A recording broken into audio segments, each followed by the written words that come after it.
یہ مصرع فرات پر اب کوئی مشک نیر سے خالی نہ جائے گی، اور جائے گی غرق کر کے حکومت یزید کی، جائے گی غرق کر کے حکومت یزید کی، عباس کی بہن ہے یہ خالی نہ جائے گی، اور اصغر نے ایسی مہندی لگائی ہے خون سے، اصغر نے ایسی مہندی لگائی ہے خون سے، اسلام تیرے ہاتھوں سے لالی نہ جائے گی۔ حضرات، میں عباس علمہ کو سمجھ دے رہا ہوں تو صلوات پڑھیں محمد والا۔ ایک کلام سے پہلے صرف ایک مصرع عرض ہے کہ مزار کتنے بنائے شریف کہہ کہہ کر، مزار کتنے بنائے شریف کہہ کہہ کر، مگر یہ ہار گئے کربلا بنا نہ سکے، مگر یہ ہار گئے کربلا بنا نہ سکے۔ اور یہ کلام پیش ہے کہ اگر خدا سے کسی نے کچھ نہیں مانگا اور وہ شخص محب اہل بیت ہے تو وہ خدا سے کیا مانگے گا؟ اسی سبب سے یہ ہے کہ نہ محبت نہ مودت نہ ولا مانگی ہے، نہ فضائل نہ فضیلت نہ ثنا مانگی ہے، نہ کبھی نصرت اسلام کی دولت مانگی، نہ یہ تلوار چلانے کی ادا مانگی ہے، نہ یہ جرار نہ کرار نہ خیبر میں علم، نہ یہ بستر نہ یہ قالف کی رضا مانگی ہے، نہ کبھی حضرت داؤد کا لہجہ مانگا، نہ کبھی غیب کے پردے کی ثنا مانگی ہے، نہ کبھی غیب کے پردے کی ثنا مانگی ہے۔ تو عمر بھر جس نے نہ مانگا ہو خدا سے کچھ بھی، عمر بھر جس نے نہ مانگا ہو خدا سے کچھ بھی، اس نے عباس کے آنے کی دعا مانگی ہے، اس نے عباس کے آنے کی دعا مانگی ہے۔ صلوات۔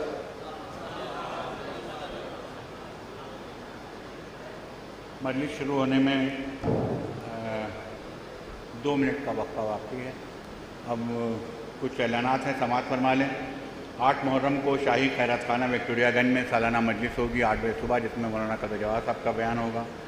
مولانا قلب جواز صاحب کے صاحبزادے مولانا قلب احمد صاحب روزانہ زین العابدین خان کا امامباڑہ جو کالی چرن اسکول کے پاس ہے، وہاں صبح 9:30 بجے رونق افروز ممبر ہوتے ہیں، اور جان الدولہ کی کربلا میں روزانہ 8:30 بجے ان کا بیان ہوتا ہے۔ حضرات سے شرکت کی التماس ہے۔ یہاں کی مجلس کے بعد حسینیہ جنت کی کھڑکی، حسینیہ آغا باقر، حسینیہ سید علی نقی اور شیعہ کالج اولڈ بوائز میں بھی مجالس کا سلسلہ جاری ہے۔ آپ حضرات سے ان مجالس میں شرکت کی گزارش ہے۔ شیعہ کالج کی مجلس میں مولانا ارشد جعفری رونق افروز ممبر ہوتے ہیں۔ اس کے علاوہ سعادت علی خان کے مقبرے میں روزانہ مجالس ہو رہی ہیں۔ سبطین آباد کے امام باڑے میں بھی حضرت گنج میں مجالس ہو رہی ہیں شام کو 8:30 بجے۔ سبطین آباد میں 14 محرم کو امام کے پنجم کی مجلس ہوگی رات میں 9 بجے، جس کو مولانا قلب جواز صاحب خطاب کریں گے۔ اس امام باڑے میں 11 محرم کو یوم زینب ہوگا، 12 محرم کو یوم عباس، 13 محرم کو یوم خواتین کربلا۔ آپ حضرات سے ان پروگراموں میں شرکت کی گزارش ہے۔ یہاں بہت کم لوگوں کو معلوم ہے کہ یہاں 11 اور 12 محرم کو بھی مجلس ہوتی ہے صبح 10:30 بجے عشرہ ختم ہونے کے بعد۔ آپ حضرات سے گزارش ہے کہ اس میں بھی وقت نکال کر شرکت فرمائیں۔ 10:30 بجے 11 اور 12 محرم کو یہ مجالس ہوں گی، آپ حضرات اس میں تشریف لائیں۔ اس کے علاوہ 8 محرم کو جب علم فاتح فرات یہاں آتا ہے تو ایک مجلس منعقد ہوتی ہے، بہت چھوٹی سی مجلس ہوتی ہے مصائب کی۔ آپ حضرات سے گزارش ہے کہ اس مجلس میں بھی تشریف لائیں، علم کے ساتھ ساتھ جب آپ یہاں تک آتے ہیں تو یہاں بھی تشریف لائیں۔ اب میری گزارش یہ ہے کہ جو لوگ موٹر سائیکل اسکوٹر سے تشریف لاتے ہیں وہ برائے کرم اس بات کا خیال رکھیں کہ جب مجمع نکل جائے تو اسکوٹر سے واپس جائیں، کیونکہ مومنین کو تکلیف ہوتی ہے، راستہ جام ہو جاتا ہے اور پھر اس کے بعد ہارن کی آواز بجانا شروع کرتے ہیں لوگ، جبکہ دوسری مجالس فوراً ہی یہاں کی مجلس ختم ہونے کے بعد جنت کی کھڑکی مجلس شروع ہو جاتی ہے، آغا باقر میں ہوتی ہے، تو مجالس کا سلسلہ جاری رہتا ہے اور شور بڑھتا رہتا ہے۔ تو لہٰذا گزارش ہے کہ برائے کرم ایسی جگہ پر گاڑی کھڑی کریں جہاں سے آپ کو مجمع کے دوران اگر جلدی جانا ہے تو آپ مجمع نکلنے سے پہلے نکل جائیں، اور ورنہ اگر آپ بیچ میں آ گئے تو ذرا زحمت کر کے یہ خیال کریں کہ مومنین کو زحمت نہ ہو آپ کے آنے سے. اگر مومنین کے لیے ہم سہولت پیدا نہیں کر سکتے ہیں تو کوئی زحمت بھی پیدا نہ کریں. امید ہے کہ آپ خیال کریں گے. خاص طور سے نوجوانوں سے گزارش ہے کہ وہ اس بات کا دھیان رکھیں کہ ان کی وجہ سے کسی کو تکلیف نہ جائے.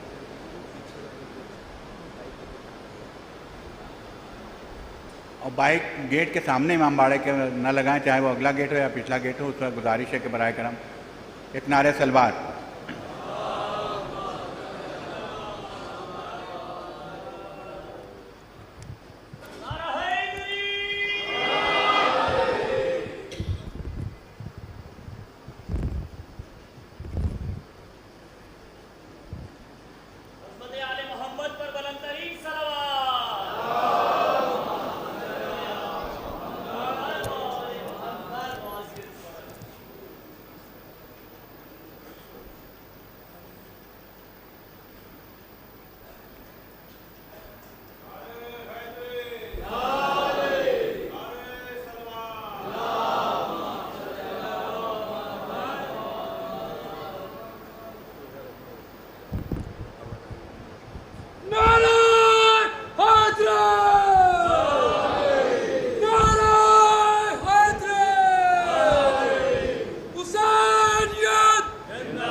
فاتحہ.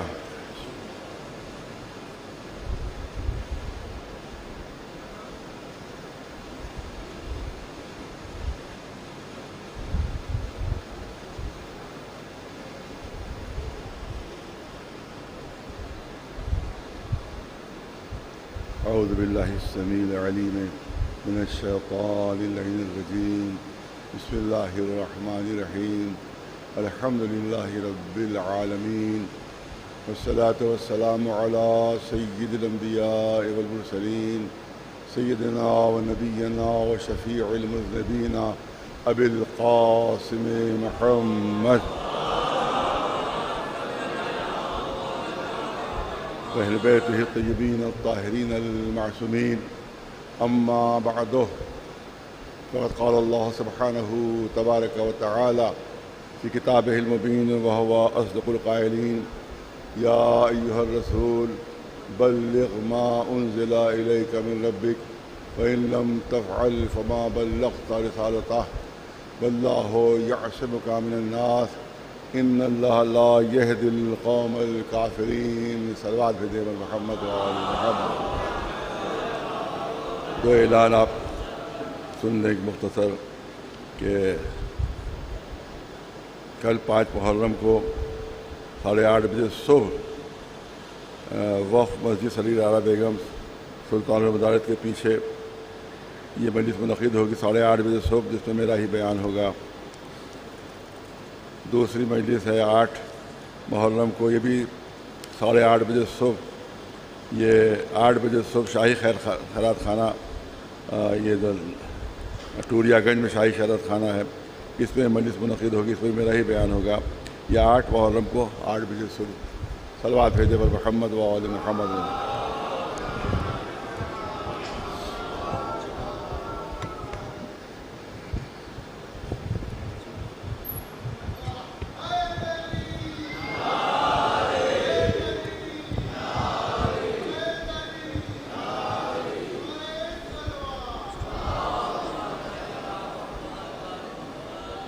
پچھلی مجلسوں میں نے چند منٹ ابتدا میں جو خانواد اتحاد کے جو علماء کرام ان کی جو خدمتیں ہیں اہل بیت علیہ السلام کے لیے اور جو ان کی خدمتیں ہیں اعضائے اہل بیت کے لیے تو میں نے تھوڑا تھوڑا کر کے آپ کے سامنے بیان کیا. دیکھیے ایک عالم کو مجاہد ہونا ضروری ہے, ایک عالم کو نڈر ہونا ضروری ہے, کیونکہ قرآن میں اعلان ہوا ہے انما یخشی اللہ من عبادہ العلماء. یہ قرآن کا اعلان ہے کہ جو عالم ہوتا ہے وہ صرف اللہ سے ڈرتا ہے. عالم صرف اللہ سے ڈرتا ہے, اللہ کے علاوہ پھر دنیا میں کسی سے نہیں ڈرتا ہے. انما یخشی اللہ من عبادہ العلماء. عالم صرف اور صرف اللہ سے ڈرتا ہے. جو دنیا والوں سے ڈر جائے وہ عالم نہیں ہوگا. جو دنیا والوں سے خوف زدہ ہو جائے اس کو قرآن عالم نہیں سمجھتا ہے. تو عالم وہی ہے کہ جو اللہ سے ڈرتا ہو, اور عالم ہی اللہ سے ڈرتے ہیں. یہ قرآن کی خصوصیت کہ عالم ہی اللہ سے ڈرتے ہیں. ایک تو معنی یہ ہوئے کہ عالم ہی اللہ سے ڈرتے ہیں, اور دوسرے معنی یہ ہوئے کہ اگر اللہ سے نہیں ڈرتا تو دنیا کی نگاہوں میں وہ لاکھ عالم ہو, قرآن کی نگاہوں میں وہ عالم نہیں ہوگا. ایک سلوات کرے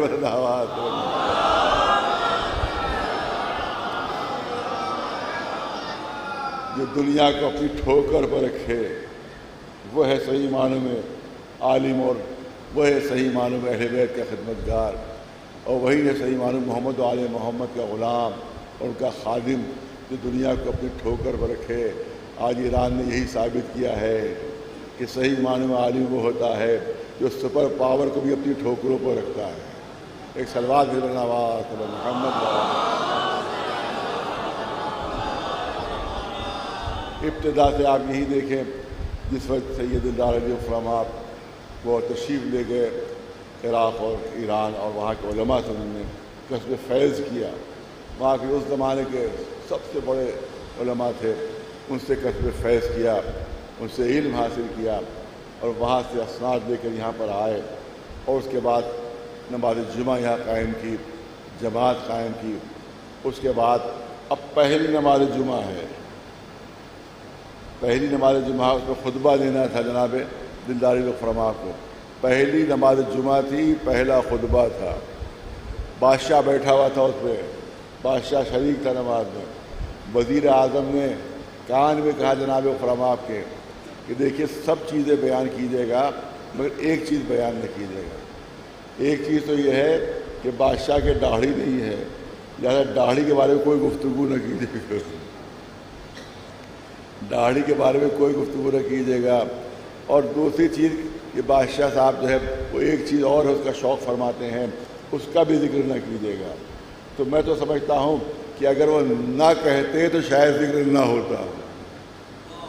ارے توجہ ہے جملے کے اوپر, اگر وزیر اعظم نہ کہتے تو شاید ذکر نہ کرتے جناب فرما, مگر کیونکہ تاکید کر دی تھی تو پورا خطبہ اسی کو دیا. ایک سلوات میں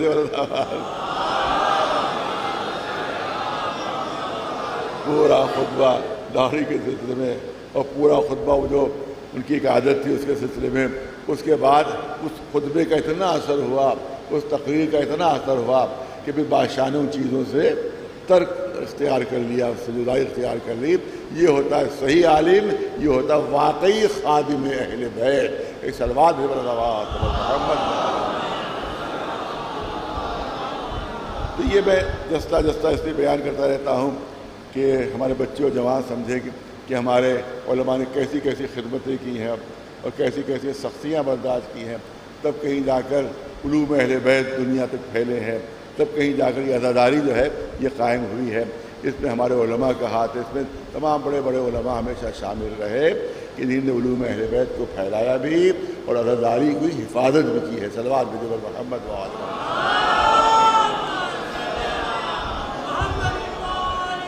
ظاہر بہت سے واقعات ہیں, ان کو بیان کرنا مقصود نہیں ہے. جو ہلکا سا اشارہ میں جو عرض کر رہا تھا وہ جو عام طور سے جیسے ہی محرم شروع ہوتا ہے ویسے ہی فتوے جاری ہو جاتے ہیں. کبھی یہ کہ زمان رسالت میں رضاداری دکھائیے، کبھی یہ کہ زمان رسالت میں گریہ دکھائیے، کبھی یہ کہ زمان رسالت میں یہ غم حسین منایا جاتا. کوئی ایسا مثال دے دیجیے کہ جو اتنی طویل عرصے تک غم منایا گیا ہو. طرح طرح کی چیزیں بیان کی جاتی ہے. سب چیزیں سیرت رسول اللہ سے ثابت ہیں، قرآن مجید سے ثابت ہیں. ہمارا کوئی عقیدہ اور کوئی عمل ایسا ہے ہی نہیں کہ جو سیرت رسول اور قرآن مجید میں موجود نہ ہو. کوئی بھی ہمارا عمل ایسا نہیں ہے کہ جس کا ثبوت سیرت رسول میں نہ ہو، اور کوئی بھی عقیدہ ہمارا ایسا نہیں ہے کہ اس کا ثبوت قرآن مجید میں موجود نہ ہو. عزاداری زمان رسول میں بھی تھی اور زمان رسول سے پہلے بھی تھی. ایک سلوات بھی بولتا ہوا میں نے مختلف واقعات آپ کے سامنے پیش کیے. جناب آدم کا واقعہ پیش کیا کہ کس طرح امام حسین کے اوپر انہوں نے گریہ فرمایا. جناب نوح کا واقعہ پیش کیا کہ کس طرح سے انہوں نے گریہ فرمایا. جناب ابراہیم جب جناب اسماعیل بچ گئے ہیں تو اس کے بعد گھبرا گئے جناب ابراہیم، پریشان ہو گئے جناب ابراہیم. پالنے والے کیا میرے خلوص میں کوئی کمی تھی جو تو نے قربانی قبول نہیں کی؟ کیا میرے دل میں ایمان میں کوئی کمی تھی جو اب تو نے میری قربانی قبول نہیں کی؟ یہ اسماعیل بچ کیسے گئے؟ میں تو اس کو ذبح کرنے کے لیے لٹایا تھا، میں نے تو چھری چلا دی تھی. یہ بچ کیسے گئے؟ اس کا مطلب ہے لگتا ہے میرے خلوص میں کوئی کمی تھی، لگتا ہے کہ میرے جذبے میں کوئی کمی تھی، قربانی کے جذبے میں کوئی کمی تھی تو میرا بچہ بچ گیا. جواب آیا نہیں. تو اسماعیل کو اس لیے بچایا گیا کہ ایک حسین آنے والا ہے اسی کے نسل سے. وہ حسین کے طفیل میں ہم نے اسماعیل کو نئی زندگی دے دی ہے. ایک سلوات بھی بنانا.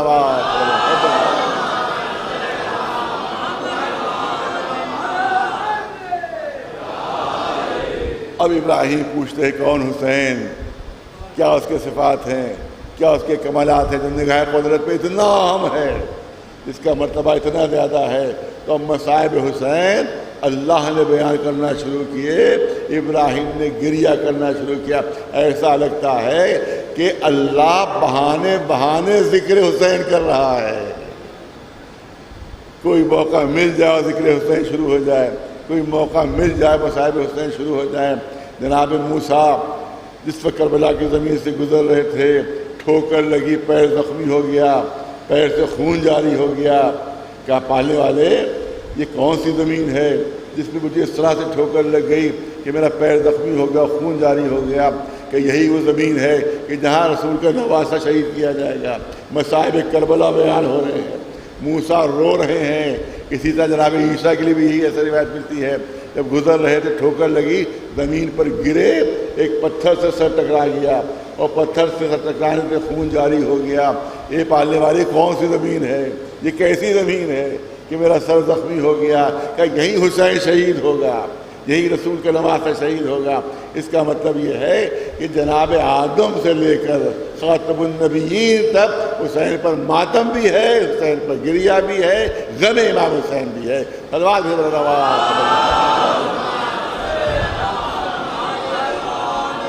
یہ سیرت انبیاء ہے، غم امام حسین. یہ سیرت اوصیاء ہے، یہ رسولوں کی سیرت ہے، یہ پیغمبروں کی سیرت ہے. کہا جاتا ہے کہ رسول کے زمانے میں دکھا دیجئے کہ کبھی کسی شہید پر غم منایا ہو، انہیں کسی شہید پر غم منایا ہو تو میں کہوں گا نہیں، موجود ہے. جناب جعفر کی شہادت پر غم منایا گیا، اور رسول اللہ کا ارشاد آج بھی کتابوں میں موجود ہے کہ کوئی ہے جو میرے جعفر کے اوپر ماتم کرے، کوئی ہے جو میرے جعفر پر ماتم کرے. مدینے کی عورتوں نے جناب جعفر کا ماتم شروع کر دیا. جناب حمزہ کے سلسلے میں تمام کتابوں میں تاریخ میں موجود ہے کہ پورے بدر کافی احد میں شہید ہوئے تھے، 70 مسلمان شہید ہوئے تھے. کوئی گھر ایسا نہیں تھا کہ جس کا کوئی نہ کوئی مارا نہ گیا ہو. تو مدینے کے ہر گھر میں ماتم ہو رہا تھا، ہر گھر میں حزن ہو رہا تھا. روکا نہیں. کہہ دینا چاہیے تھا شہید پر ماتم نہیں ہوتا. یہی تو دلیل لی جاتی ہے کہ شہیدوں پر ماتم کیسا؟ شہید تو زندہ ہیں، زندوں کا ماتم کیسا؟ تو یہی تو دلی جاتی ہے. وہ بہت پرانا کوئی شعر ہے کہ روئیں وہ جو قائل ہیں ممات شہداء کے، ہم زندہ جاوید کا ماتم نہیں کرتے. یہ بہت پرانا شعر ہے، بہت پرانا شعر ہے. کسی شاعر نے کہا ہے کہ روئیں وہ جو قائل ہیں ممات شہداء کے، ہم زندہ جاوید کا ماتم نہیں کرتے. جب قرآن نے کہہ دیا زندہ ہیں تو کربلا والے بھی زندہ ہیں، تو رو کیوں رہے ہو؟ زندہ پہ نہیں رویا جاتا، زندہ کا ماتم نہیں کیا جاتا. تو میں کہتا ہوں کہ حمزہ کو تو خود رسول نے سید الشہداء کہا تھا. رسول بھی رو رہے ہیں اور رسول حکم دے رہے ہیں کہ مدینے والے میرے چچا کا ماتم کریں. صلوات بھیج رواز محبت والے.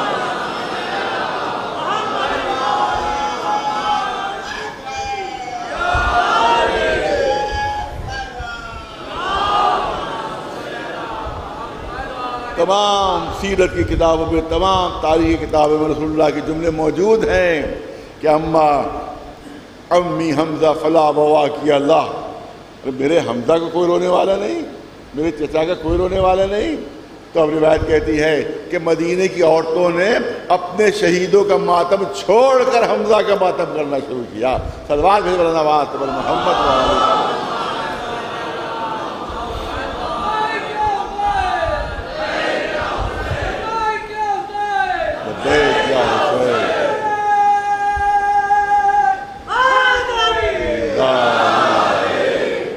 تو اس کا مطلب یہ ہے کہ سیرت رسول اللہ خالی مرنے والے پر ماتم نہیں، شہیدوں کا ماتم سیرت رسول اللہ ہے. شہداء پر ماتم کرنا یہ سیرت رسول اللہ ہے. لہٰذا بعد میں کہی جاتی ہے کہ ہم شہید کا ماتم نہیں کرتے کہ وہ زندہ ہے. یہیں پر کسی آج سے 10-12 سال پہلے پہ جملے کہے تھے، اب ذہن میں آ گئے. ہو سکتا ہے اس وقت کوئی جو بچہ ہو اس کو یاد رہا ہو. تو کہا جاتا ہے صاحب کہ اگر ماتم کرو گے مرنے والے پر تو میت پر عذاب ہوگا، مرنے والے پر عذاب ہوگا. میں نے واقعہ بیان کیا تھا آج سے 12-14 سال پہلے کا واقعہ کہ میرے ہی ہم بہلے میں ایک ہمارے دوسرے مسلک کے شخصیت تھے، ان کے اکلوتے بیٹے کا انتقال ہو گیا. تو انسانیت تقاضے سب گئے تھے وہاں تعزیت ادا کرنے. تو اکلوتا بیٹا تھا اور ماں بھی غمگین، بہنیں بھی غمگین، باپ بھی غمگین تھا. اور جیسے ہی ماں نے آنسو بہانا شروع کیے، جیسے ہی باپ نے ماتم کرنا شروع کیا، وہ نیچرل چیز ہے، بالکل فطری چیز ہے. جب بہنوں نے رونا شروع کیا تو وہیں ان کے مسلک کے ایک مولانا وہاں موجود تھے، مسلک کے مولانا موجود تھے. فوراً انہوں نے کہا ارے ارے ارے ہرگز نہ رونا، ہرگز نہ رونا، تمہارے رونے سے میت کے اوپر عذاب ہوگا، تمہارے رونے سے مرنے والے پر عذاب ہوگا. یہ انہوں نے جملے کہے. ظاہر وقت موقع نہیں تھا کچھ بحث و گفتگو کا، لیکن عام طور سے تمام مسلمانوں میں یہ جملہ مشہور ہے کہ رسول نے ارشاد فرمایا ہے کہ مرنے والے پر اگر کوئی روئے گا تو میت پر، مرنے والے پر عذاب ہوگا. میں کرنا چاہتا ہوں کہ رسول اللہ کی حدیث کبھی قرآن سے نہیں ٹکرا سکتی. یہ قانون خود رسول اللہ نے بتایا ہے، یہ قانون خود اللہ کے رسول نے ہمیں بتایا ہے. کسی نے پوچھا کہ ہم کیسے سمجھیں کہ آپ کی حدیث ہے یا نہیں، آپ کا ارشاد ہے یا نہیں؟ تو رسول اللہ نے ارشاد فرمایا کہ قرآن سے ملا کر دیکھ لینا. اگر قرآن کے مطابق ہے، اگر قرآن مجید کے مطابق ہے تو میری حدیث ہے، اور اگر قرآن سے ٹکرا رہی ہے تو بیان کر. یہ نہیں کہ رسول اللہ نے تو یہ ارشاد فرمایا دیوار پر مار دینا، دیوار پر مار دیں. تو اخلاق رسول تھا جو انہوں نے کہا دیوار پر مار دینا، ورنہ کہنا تو یہی چاہیے تھا کہ بیان کرنے والے کے منہ کو مار دینا. ایک سلوات میرے بلند،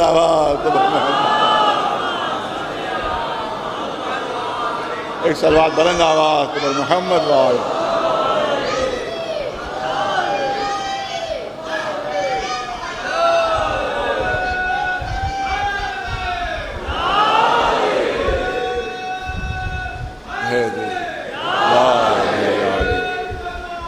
اگر قرآن شک کو کسی حدیث میں قرآن سے ملا کر دیکھ لو، اگر قرآن کے مطابق ہے تو میرا کلام ہے، اگر قرآن سے ٹکرا رہا ہے تو میرا کلام نہیں ہے. کہا گیا کہ اگر کوئی بھی شخص، کوئی بھی رشتہ دار، زندہ شخص کسی مردے پر روئے گا تو یہ زندہ شخص جب روئے گا مردے پر تو عذاب مردے پر ہوگا، عذاب مردے کو ہوگا۔ یہ قرآن کے خلاف ہے، یہ قانون قدرت کے خلاف ہے، یہ قانون جو قرآن نے بتایا اس کے خلاف ہے۔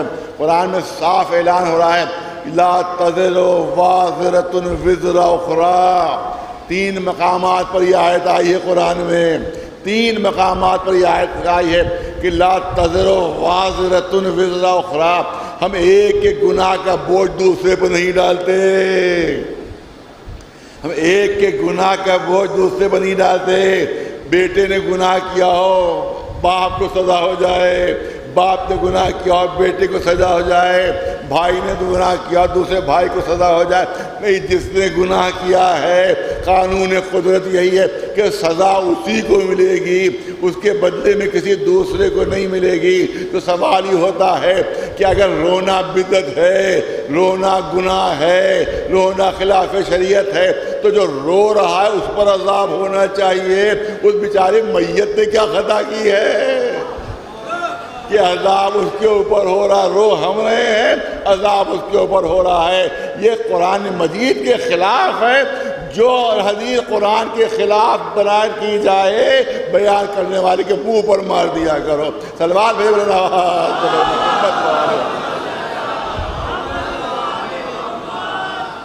اور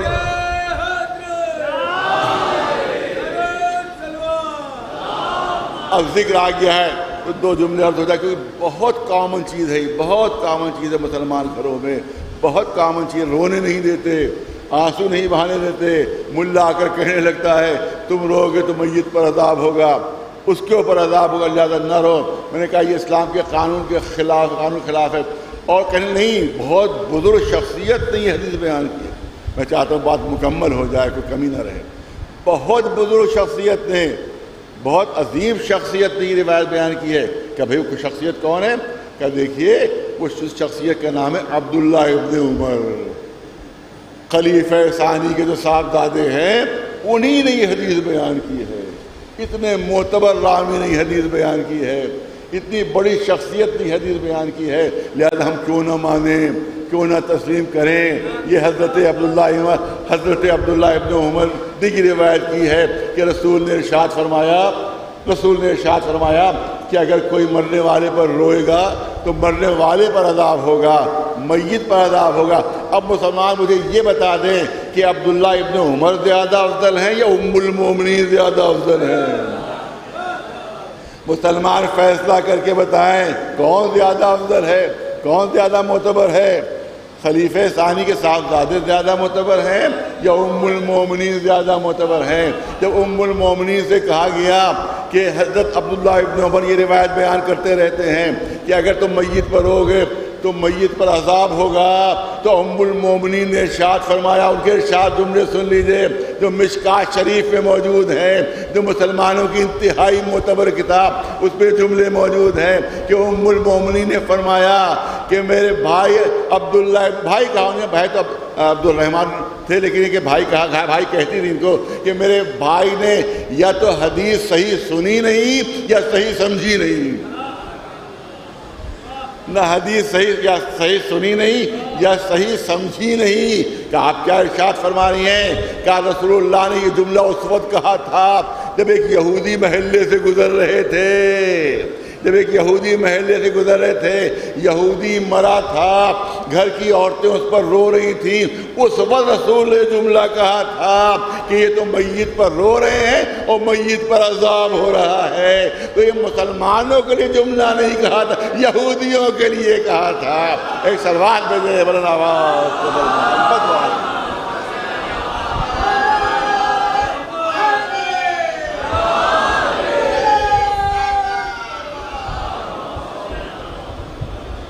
یہودیوں کے لیے جملہ کہا تھا۔ اور پھر میں نے اسی وقت اسی ہمارے ساتھ تبصرہ بھی کیا تھا کہ اگر اس حدیث کو مان بھی لیا جائے، تسلیم بھی کر لیا جائے کہ اگر میت پر کوئی روئے گا تو مرنے والے پر عذاب ہوگا، تو اب رزلٹ کیا ہوگا، نتیجہ کیا ہوگا؟ ایک صاحب سے دوسرے صاحب سے بڑی دشمنی تھی، پوری زندگی دشمنی رہی، ایک دوسرے کے خلاف بولتے رہے، ایک دوسرے کو نقصان پہنچانے کی کوشش کرتے رہے۔ جب وہ دشمن مر گیا تو انہوں نے کیا کیا، گھر میں پہنچے اور سر پیٹ کر رونا شروع کیا، سر پیٹ پیٹ کر رو رہے ہیں, غم منا رہے ہیں. لوگوں نے کہا پوری زندگی تو اذیت پہنچاتے رہے, اس وقت کیوں رو رہے ہو؟ کہ یاد کرو رسول نے فرمایا ہے کہ اگر میت پر رو گے تو میت پر عذاب ہوگا, لہٰذا اسی لیے میں زیادہ سے زیادہ رو رہا ہوں. جتنا میں روتا جاؤں گا میرے دشمن پر عذاب ہوتا چلا جائے گا. ایک سلوات بھیجے بلند آواز سے. تو اگر اس حدیث کو ہم صحیح مان لیں تو ہر ایک اپنے دشمن پر ہوتا ہوا نظر آئے گا. ایک سلوات بھیج دے بلند آواز محمد وآل محمد. ایک صلوات بلند آواز سے بر محمد وآل محمد.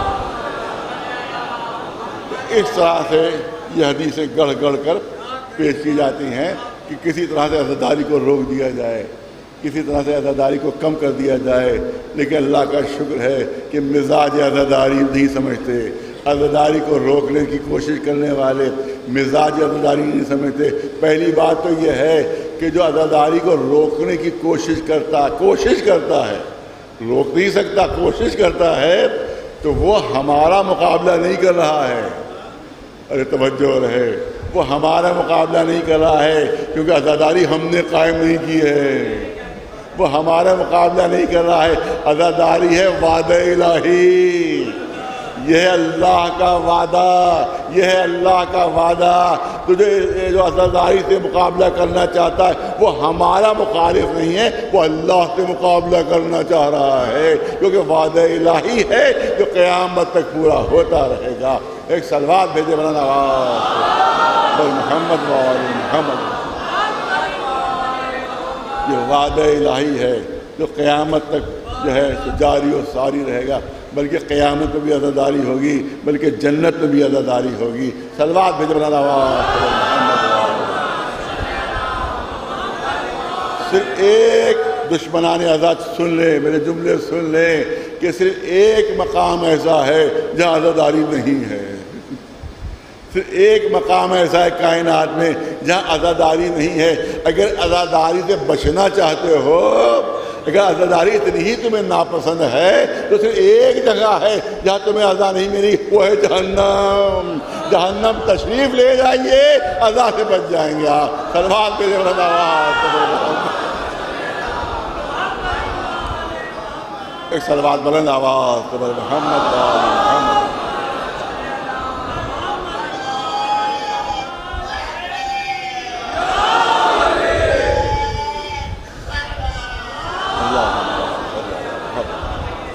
ایک حدیث پیش کرنا چاہتا ہوں, سب سے اہم حدیث میں تو سمجھتا ہوں جو آج میں پیش کر رہا ہوں, عزا امام حسین کے سلسلے میں اور ہمارے آنسو بہانے کے سلسلے میں اہم ترین جو رسول کا ارشاد ہے. اب تک اتنے ارشادات آپ کے سامنے پیش کیے, مگر اب جو میں حدیث آپ کے سامنے پیش کر رہا ہوں وہ بے مثل ہے اور بے نظیر ہے. جو رسول اللہ نے ارشاد فرمائی ہے کہ جس وقت امام حسین کے اوپر گریہ کرنے والے آنسو بہاتے ہیں, جس وقت ہمارے آنسو بہتے ہیں تو جو ملائکہ مقربین ہیں, جو جبریل ہیں, جو میکائیل ہیں, جو اسرافیل ہیں, ان کو حکم دیا جاتا ہے ان آنسوؤں کو جمع کر لو. ارے توجہ چاہو گا, ان آنسوؤں کو جمع کر لو, ان آنسوؤں کو جمع کر لو. پھر کیا کرو؟ آنسو جمع ہو گئے تو اب کیا کرو؟ جا کر کوثر میں شامل کر دو. ان آنسوؤں کو جا کر کوثر میں شامل کر دو. جب یہ کوثر میں آنسو شامل ہو جائیں گے تو کوثر کے پانی کی خوشبو بھی بڑھ جائے گی, اس کی لطافت بھی بڑھ جائے گی, اس کی شیرینی بھی بڑھ جائے گی. ایک صلوات بھیجے بلند آواز محمد. یہ ہے گریہ امام حسین, یہ وہ آنسو جو ہم بہاتے ہیں. صلوات بلند آواز پر محمد آل محمد. اب چند جملے جو کل گفتگو ہوئی تھی میں چاہتا ہوں اس کو عرض کر دیا جائے, اور میں چاہتا ہوں یہ بات زیادہ سے زیادہ پھیلے کہ آج جب ایران کو ماشاءاللہ فتح حاصل ہو گئی ہے تو دو لوگ ہیں جن کو برداشت نہیں ہو رہا. ایک وہ جو اسرائیل کے حامی ہیں ان کو برداشت نہیں ہو رہا ہے, اور دوسرے وہ جو سعودی عرب کے نامرد حکمرانوں کے حامی ہیں ان کو برداشت نہیں ہو رہا ہے کہ ہم کس منہ سے اب ان کا نام لیں. پیسے تو کھا رہے ہیں ان سے، پیسے تو ہمیں مل رہے ہیں، ریال تو ہمیں مل رہے ہیں، دولت تو ہمیں مل رہی ہے، مگر عوام کے سامنے ہم ذکر ان کا کیسے کر دیں؟ کس طرح سے ہم ان کے جرموں کو چھپائیں؟ کس طرح سے ان کی یہ جو بزدلی ہے، یہ بے غیرتی ہے، یہ بے حیائی ہے، یہ نامردی ہے، اس پر ہم کیسے پردہ ڈالیں؟ تو جو بنی امیہ نے کیا تھا وہی آج بھی کیا جا رہا ہے کہ فضائل تو نہیں چھپا سکتے تھے، لہذا کچھ غلط باتیں جوڑنا شروع کر دیں کہ مولا علی کے لیے کہ نماز نہیں پڑھتے تھے، مولا علی کے لیے معذلہ اور پتہ نہیں کیا کیا باتیں مشہور کی، تاکہ بچوں کے ذہن سے علی کی قربانیوں کا تصور نکل جائے، ان کی قربانیوں کا ذکر ان کے سامنے نہ ہونے پائے. یہی حرکت آج بھی سعودی اور اسرائیلی ایجنٹ یہی کر رہے ہیں. اسی لیے میں نے جو اردو اخبارات میں کئی مضامین پڑھے میں نے، اسی طرح سے ہمارا جو پڑوسی پاکستانی ملک ہے اس میں بھی دیکھا کہ ایک چینل کے اوپر ایک بڑی لمبی سی داڑھی والا ایک شخص، اس کے ماتھے پر گھٹا بھی تھا، وہ بیان کر رہا تھا اور کہہ رہا تھا صاحب کیا کیا جائے، مجبوری ہے، ہمیں کچھ نہ کچھ تو کرنا ہی پڑتا ہے، لیکن ایران اس لائق نہیں کہ اس کی مدد کی جائے کیونکہ وہ سب راضی ہیں، وہ سب راضی ہیں، لہذا ان کی ہم مدد نہیں کر سکتے. اس کے بعد کے جھوٹے الزامات دیکھیے، یہی الزامات یہاں کے اردو اخبارات، ہندوستان کے جو اردو اخبارات ہیں اس میں جو اسرائیلی اور سعودی ایجنٹ مضامین لکھتے ہیں اس میں بھی چپکے سے کہیں پہ ایک جملہ لکھ دیتے ہیں، چپکے سے ایک جملہ کہیں لکھ دیتے ہیں. کہا بھائی کیا کیا جائے، کیسے ان کا ساتھ ہے، انہیں تو مکے پہ حملہ کیا تھا، ایرانیوں نے مکے پہ حملہ کیا تھا، انہیں تو بیت المقدس پہ حملہ کیا تھا، انہیں تو ہمارے صدام کو مار ڈالا، انہیں تو ہمارے صدام کو مار ڈالا. تو ان کے جرائم بہت ہیں ایرانیوں کے، جتنے مکے پر حملہ کیا ہم ان کو کیسے مان لیں، لاکھ اسرائیل کو تباہ کیا، لیکن جرم ان کے بہت ہیں. یہ 2-3 دن پہلے اخبار میں ایک مضمون آیا تھا اردو اخبار میں، اس پہ چپکے انہیں بیچ میں جملے لکھ دیے تھے، اور وہاں جو بول رہا تھا ایک مولانا کی لمبی سی داڑھی، ہم سمجھ گئے اس کی آواز ہی سے کہ یہ اسرائیلی ایجنٹ ہے، یہ اسرائیل کے پیسوں پر پلا ہوا ہے. اور ایسے ہی اسرائیلی ایجنٹ آج اردو اخباروں میں مضامین لکھ رہے ہیں، اس پہ بھی یہی جملے لکھ رہے ہیں کہ کعبے پہ حملہ کیا تھا ایران نے. ارے کب کیا تھا کعبے پہ حملہ، کس زمانے میں کعبے پہ حملہ کیا یہ تو بتاؤ. کس زمانے میں کوئی کسی کا کوئی بھی وہاں کے پر میزائل کعبے پر باذ اللہ گرا ہو یا مکے پر گرا، کوئی ایسی مثال تو دو.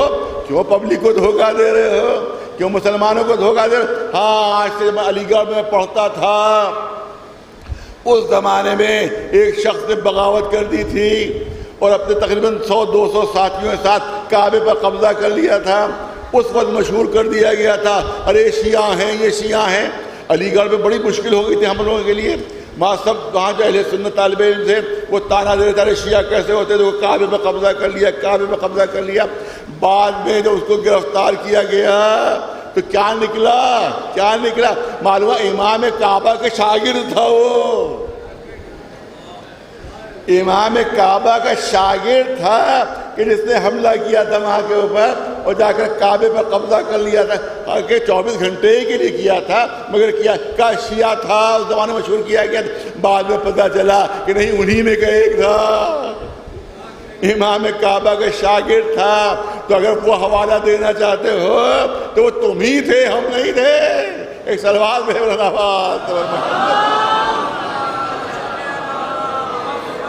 اس کے بعد حوثیوں پر الزام لگایا تھا انہی نے. یہ بھی 7-8 سال پہلے کی بات ہے کہ جب سعودی عرب نے امریکہ کے حکم کے اوپر امریکہ کی غلامی میں جب یمن پر حملہ کیا تھا تو انہی نے ایک میزائل پھینکا تھا ریاض کے اوپر، تو ریاض تک پہنچا نہیں تھا، بیچ میں انہوں نے روک دیا تھا. ایک دم سے ہلڑ مچانا شروع کیا تھا اور ایک مکے پر حملہ کر دیا تھا حوثیوں نے، مکے پر میزائل بھیج دیا تھا. وہاں سے جواب آیا تھا کہ نہیں ہم مسلمان ہیں، ہم مسلمان ہیں، جو آپ کی نگاہوں میں عظمت ہے وہی ہماری نگاہوں میں بھی عظمت ہے، بلکہ ہماری نگاہوں میں عظمت زیادہ ہے کعبے کی آپ کی نسبت. آپ صرف کعبہ مانتے ہیں، ہم علی کا رچا خانہ بھی مانتے ہیں. ایک سلوات بھیجے محمد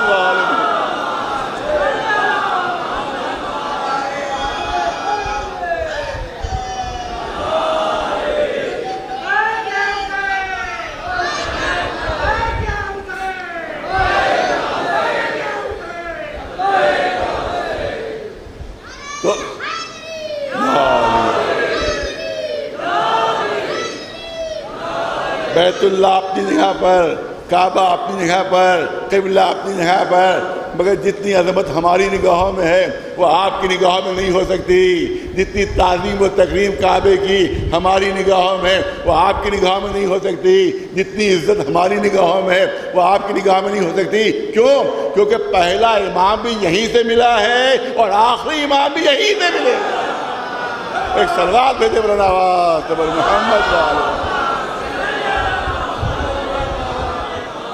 شیعوں کو اپنا پہلا امام بھی کعبے سے ملا ہے اور آخری امام بھی کعبے ہی سے ظہور کرے گا. جب پہلا اور آخری کعبے سے تعلق رکھتا ہے تو ہم سے زیادہ عزت کعبے کی کون کر سکتا ہے؟ صلوات بھیجے برناواز محمد والے. دھوکہ سنی عوام کو دھوکہ دینے کے لیے، جوانوں کو دھوکہ دینے کے لیے یہ اسرائیلی ایجنٹ ہیں کہ جو اس طرح کی جو داڑھی بھی ان کی ہوگی، ان کے گھٹا بھی ہوگا، مگر یہ سب اسرائیلی ایجنٹ ہیں. انہوں نے اللہ کو سجدہ کرنے میں گھٹا نہیں، یہ انہوں نے امریکہ کو سجدہ کرنے میں، اسرائیل کو سجدہ کرنے میں گھٹا ماتھے میں پڑا ہے ان کے. ایک صلوات بھیجے لہٰذا یہ حرکتیں ہو رہی ہیں اور اردو اخبارات اس چیزوں کو آگے بڑھا رہے ہیں کیونکہ پیسہ وہیں سے ملتا ہے، غلام وہیں کے ہیں.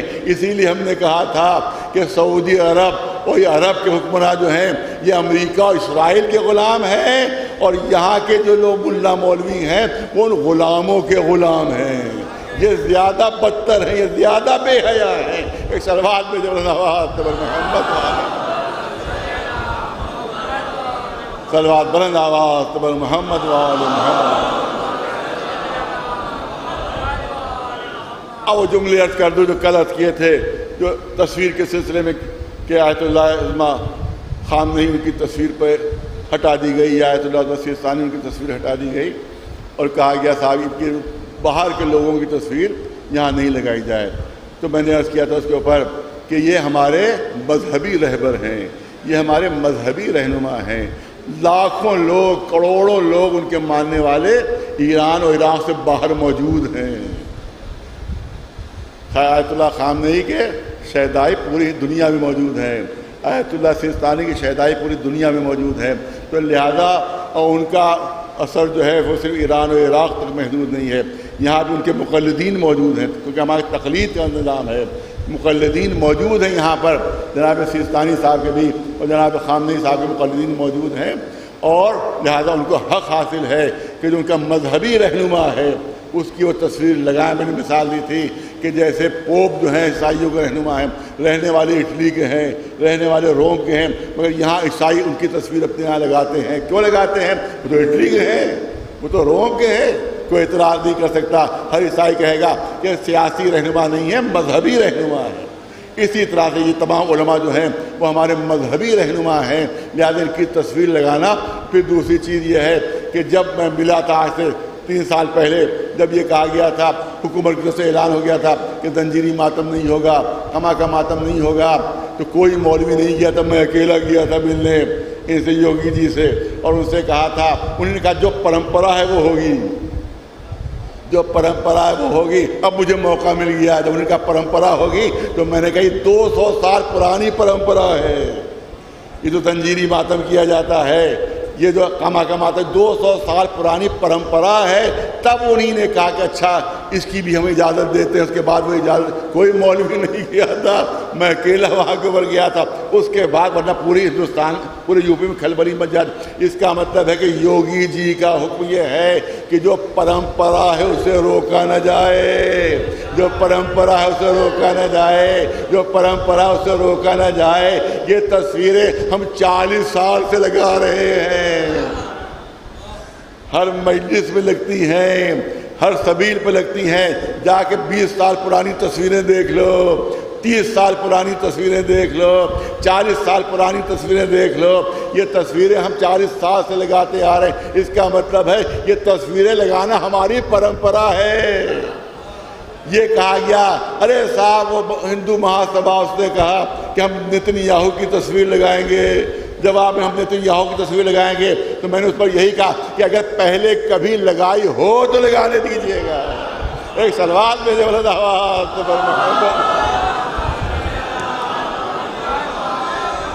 اگر پہلے کبھی لگائی ہو تو لگانے دیجئے، ہمیں کیا اعتراض ہے وہ شیطان کی تصویر لگائیں، مگر پہلے سے لگاتے ہو تب، پہلے سے لگاتے ہو تب لگائیں۔ لہذا جو پرمپرا ہے وہ باقی رہنا چاہیے، ورنہ اگر خرفشار مچا تو اس کی ذمہ داری پوری، یوگی صاحب سے یہی بات کہی جائے گی کہ اس کی پوری ذمہ داری پولیس و پرشاسن کی ہوگی اگر کہیں پر ماحول خراب اگر ہوتا ہے اس سلسلے میں۔ ایک صلوات بھیج بلنوات محمد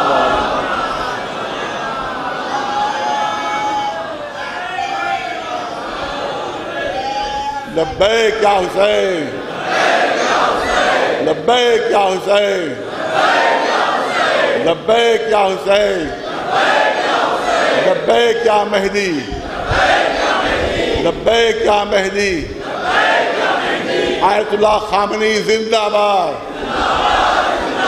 آیت اللہ خامنئی زندہ باد، آیت اللہ سیستانی زندہ باد، آیت اللہ سیستانی زندہ باد، شہید نصر اللہ زندہ باد، شہید نصر اللہ زندہ باد،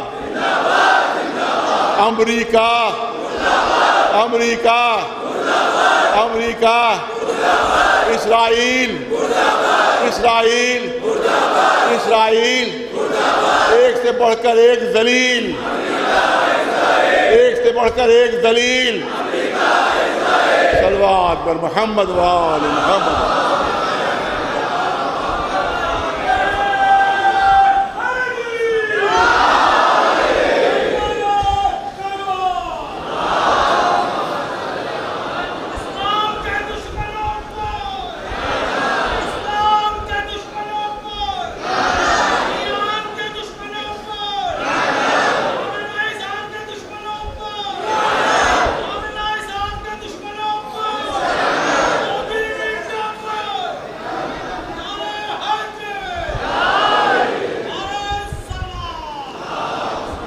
اسرائیل سے اتنی محبت کیوں تمہاری؟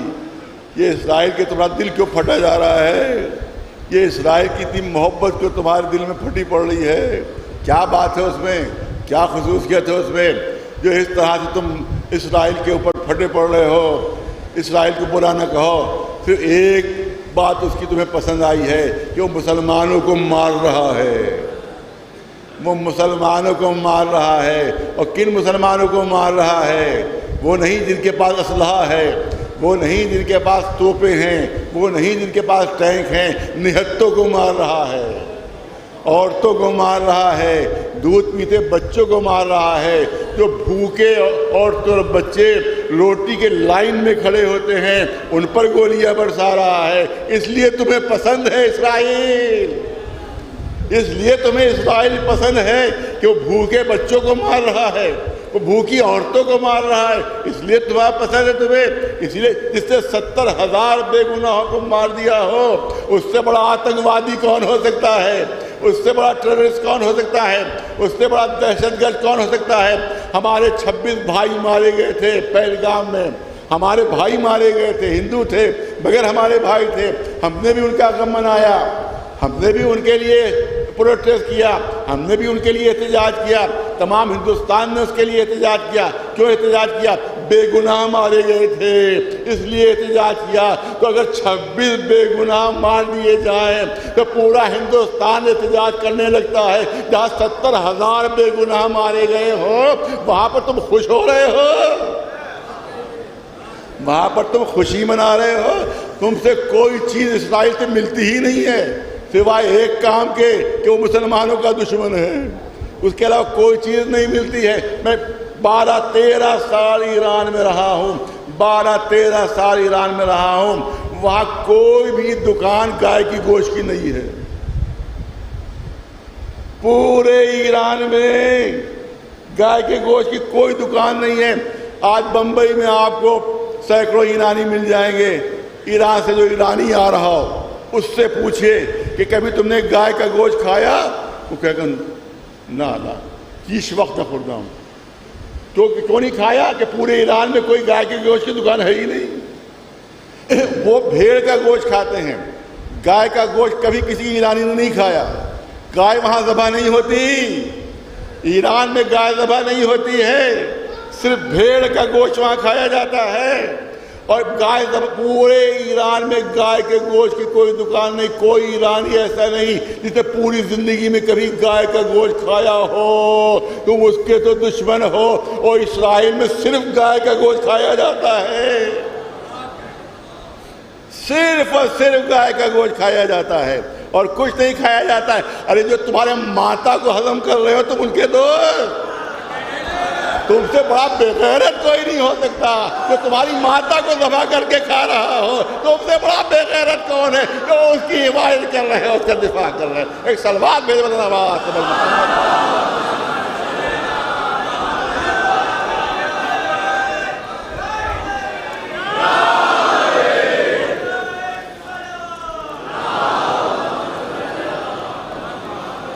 ایک صلوات بلند آواز سے محمد وعلی۔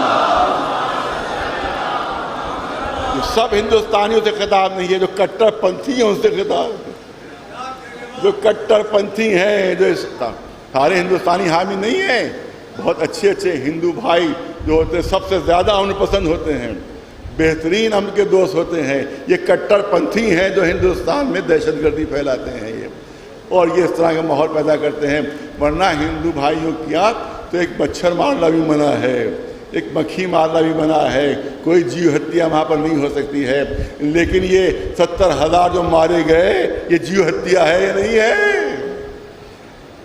تو یہ عام ہندو اس کو پسند نہیں کرتے، جو اسرائیلی ایجنٹ ہیں، جن کے کاروبار میں اسرائیل میں ہیں، وہی اسرائیل سے محبت کر رہے ہیں اور صرف مسلمانوں کی دشمنی میں کٹر پنتھی اسرائیل کی حمایت کیا کرتے ہیں۔ ایک صلوات بھیجو بلند آواز سے محمد۔ بس اس سے زیادہ عرض نہیں کرنا ہے، کیونکہ ہم مظلوموں کے حامی رہے ہیں ہمیشہ۔ اسلام، کل بھی میں نے عرض کیا تھا آپ کے سامنے، اسلام غریبوں کا مذہب ہے، اسلام مظلوموں کا مذہب ہے، اسلام دبے کچے لوگوں کا مذہب ہے۔ واقعہ سن لیجئے، مولا کائنات علی بن ابی طالب علیہ السلام کا واقعہ۔ ایک جب ظاہری خلافت بھی مل گئی تھی مولا کو، ظاہری خلافت بھی تھی، ایک قافلے کا قبیلے کا سردار بہت دولت مند وہ مولا کی خدمت میں آیا اور کہا کہ یا علی، میں آپ کا کھانا کرنا چاہتا ہوں، میں آپ کی دعوت کرنا چاہتا ہوں، فلاں دن جو ہے وہ آپ میرے گھر کھانے کو تشریف لے آئے، فلاں دن۔ مولا نے فرمایا، پوچھا کہ کس کو بلایا ہے، کس کو دعوت دی؟ اب ظاہر ہے کہ مولا اس وقت ظاہری حکومت بھی ہے، تو اب اس نے کہنا شروع کیا، یا علی، آپ کے اسٹیٹس کے مطابق لوگوں کو بلایا۔ سنیے ایک لفظ سنیے گا، ایک لفظ سنیے گا۔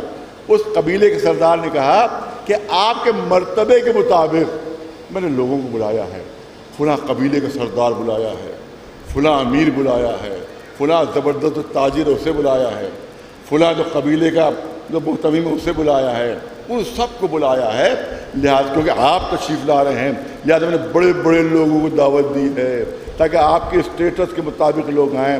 مولانا نے پوچھا، ان سب کو تو بلا لیا، کیا کسی غریب کو بھی بلایا ہے؟ کیا کسی غریب کو بھی بلایا ہے؟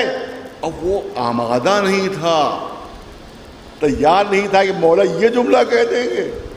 اس نے سوچا تھا مولا خوش ہوں گے کہ ہاں بھائی اتنے بڑے بڑے قبیلوں کے سردار کو تم نے بلایا ہے، اتنے بڑے بڑے قبیلوں کے سردار کو بلایا ہے، لہذا مولا خوش ہو جائیں گے۔ اس کے تصور میں بھی نہیں تھا، اس کے ذہن میں بھی نہیں تھا کہ مولا یہ کہہ دیں گے۔ ارے کسی غریب کو بھی بلایا، اب وہ گھبرا گیا، کچھ جواب تو اس کی سمجھ میں نہیں آیا، کہا دوسرے دن بلایا۔ اب جواب تو اس کے پاس تھا نہیں کچھ، لہذا اس نے گھبرا کر کہہ دیا کہ دوسرے دن بلایا ہے، جو غریب غربا ہیں کو دوسرے دن بلایا ہے۔ مولا نے فرمایا میں دوسرے ہی دن آؤں گا۔ ایک صلوات میں سنا آپ نے مولا نے کیا جواب دیا؟ میں دوسرے ہی دن آؤں گا، جس دن تم نے غریبوں کو بلایا ہے، فقراء کو بلایا ہے، غلاموں کو بلایا ہے، میں دوسرے ہی دن آؤں گا۔ اس نے بلایا ہونا تو کچھ تھا ہی نہیں، بہانہ کر دیا تھا کہ آقا آپ نے ایک دم سے پوچھ لیا تو مجھے کہنا پڑ گیا کہ دوسرے دن بلایا. میں نے تو کسی کو بلایا نہیں ہے, کسی غریب کو نہیں بلایا ہے, کسی نادار کو نہیں بلایا ہے. میں نے تو بھائی یوں ہی کہہ دیا تھا, آپ نے ایک دم سے پوچھ لیا, مجھے یہی جواب سمجھ میں آیا, کہہ دیا. تو کہا دیکھو اس وقت تک تمہارے دسترخوان پر نہیں بیٹھوں گا جب تک تمہارے دسترخوان پر بہلے کے غریب اور فقراء نہیں بیٹھیں گے. یہ ہے اسلام, یہ ہے علی کی تعلیم. صلوات بھیج محمد والے.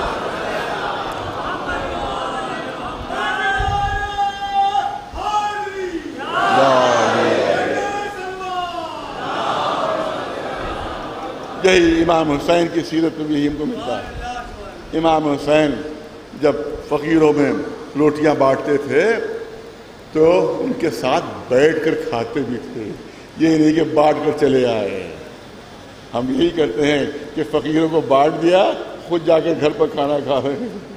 نہیں, امام یہ نہیں کرتے تھے, بلکہ روٹیاں فقیروں میں بانٹتے تھے, پھر انہی کے درمیان بیٹھ کر انہی کے ساتھ کھانا کھاتے تھے. یہ ہے سیرت اہل بیت, یہ ہے سیرت ائمہ معصومین. صلوات بھیج واسطے محمد.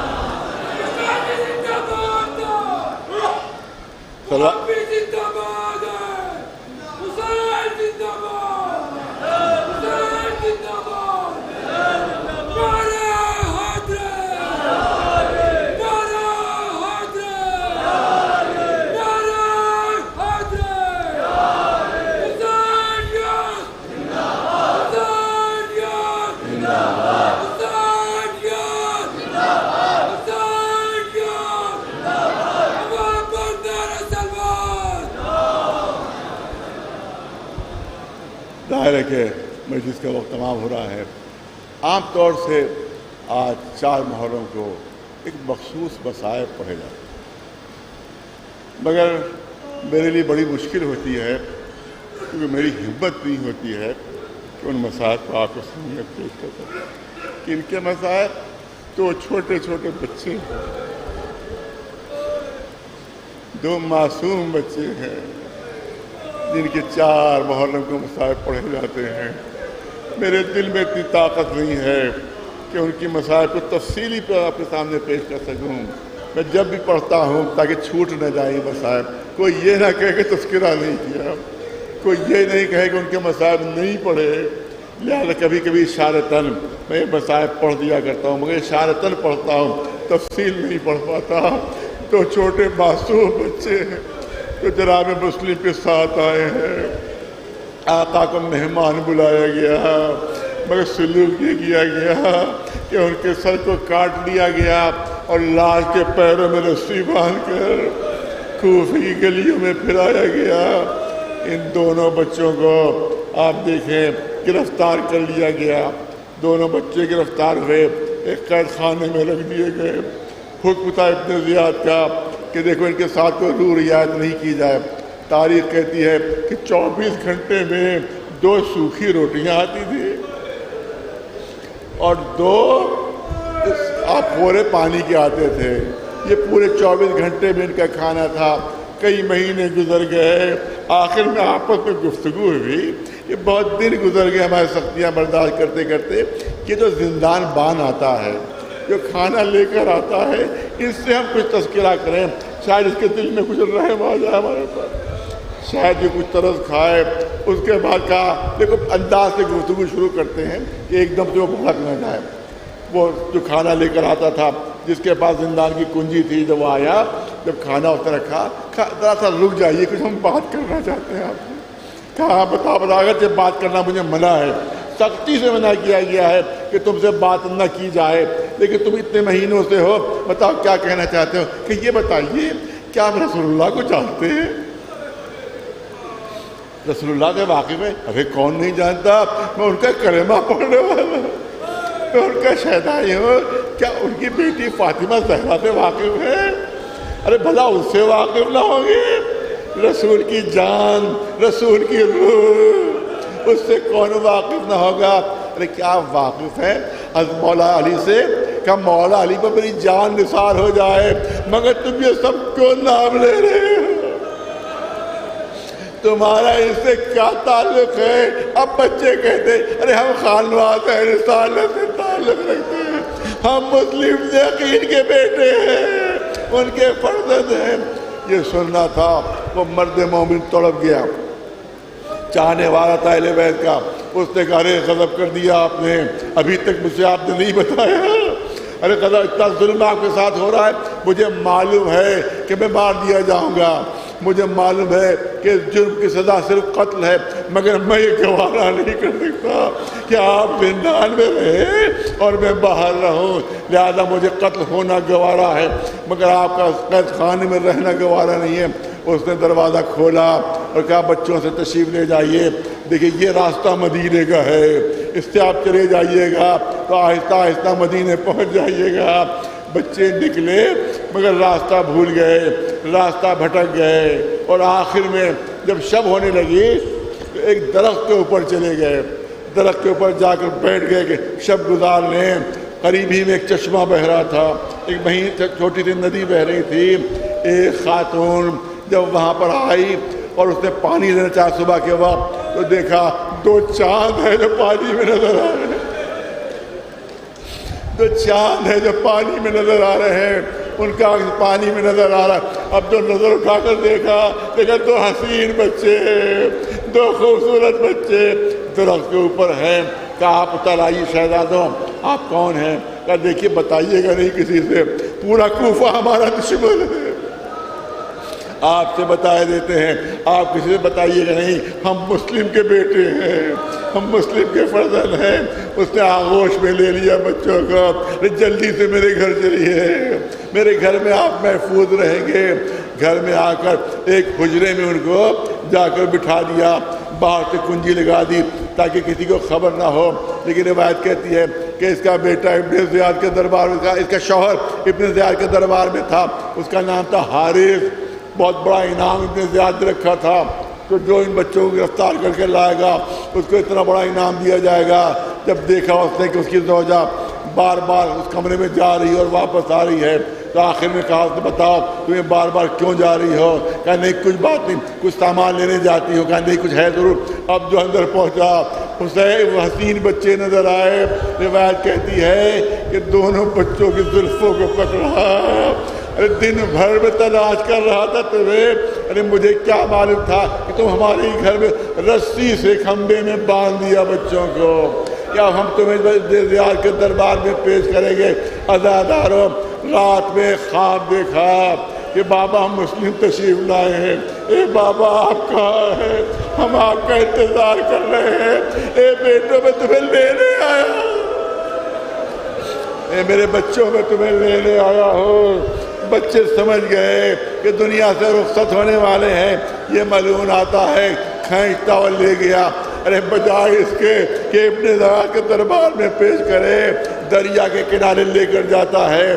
بیوی ساتھ ساتھ ہے، بیٹا ساتھ ساتھ ہے، دونوں فریاد کر رہے ہیں ان بچوں پر رحم کر دو، ان چھوٹے چھوٹے معصوم بچوں پر رحم کر دو۔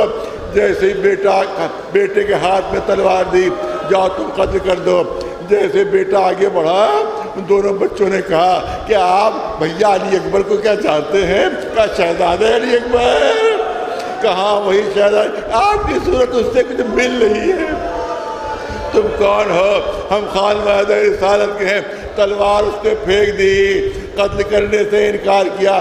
اب یہ ملعون آگے بڑھا، چاہتا تھا بچوں کو قتل کرے۔ بچوں نے کہا بس تھوڑی دیر ٹھہر جا کہ ذرا ہمیں 2 رکعت نماز ادا کرنے۔ بچوں نے دریا سے وضو کیا، فرات سے وضو کیا، نماز پڑھنے لگے، جلدی جلدی نماز تمام کی کہ کہیں ایسا نہ ہو حال یہ سمجھ جائے کہ جان بوجھ کر دیر کر رہے ہیں۔ اس کے بعد تلوار اٹھائے، چاہتا تھا چھوٹے بچے کو قتل کرے، لیکن بڑے بھائی نے اپنا گلا آگے بڑھا دیا۔ ارے پہلے مجھے مارو، ارے ماں اس بھائی کو میرے سپرد کر گئی ہے، میرے سامنے کیسے ذبح ہو سکتا ہے؟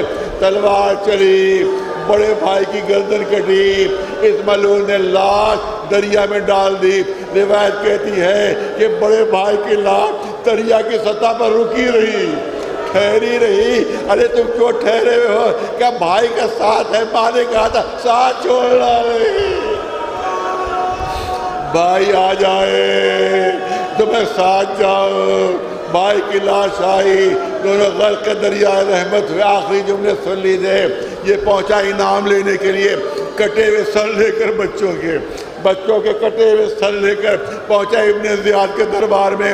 ابن زیاد جیسا شقی، ابن زیاد جیسا سنگ دل، جیسے بچوں کے چہرے پر نظر پڑی وہ حسن تھا، وہ خوبصورتی تھی کہ ابن زیاد جیسا شقی بھی لرز گیا۔ حارث سے کہا تو اس سے گرفتار کر کے لاندے کے لیے کہا تھا، تو نے کس کی اجازت سے قتل کر دیا؟ تو نے کس کی اجازت سے قتل کر دیا؟ کہا میں نے آپ کو خوش کرنے کے لیے آپ کے دشمن کے بچوں کو قتل کر دیا۔ کہا نہیں، میری اجازت کے بغیر قتل کیا۔ جاؤ اس کو وہیں پر مارو کہ جہاں پہ اس نے بچوں کو مارا ہے۔ درباری لے کر چلے، دریا کے کنارے یہ پہنچا۔ کہا وہ جگہ بتاؤ کہ جہاں بچوں کو تم نے قتل کیا ہے۔ اب کیسے دریا کے کنارے پر بتائے کہ کہاں پر قتل کیا؟ کہ آگے بڑھو آگے بڑھو۔ جب آگے بڑھا کہ یہیں پر میں نے بچوں کو قتل کیا تھا، یہیں پر دونوں بچوں کو، آخری جملے سن لیجیے، میں نے یہیں دونوں بچوں کو قتل کیا۔ کہ کیسے پہچانے؟ کہ دیکھ نہیں رہے ہو چھوٹی چھوٹی ہڈیوں کے رگڑنے کے نشان بنے۔ جب میں ان کو قتل کر رہا تھا، نلے نلے بچے اپنی ایڑیاں رگڑ رہے تھے، رگڑنے کے نشان ہے، جس سے میں پہچان گیا کہ میں نے یہیں پر قتل کیا تھا، یہیں پر ان بچوں کو مارا تھا۔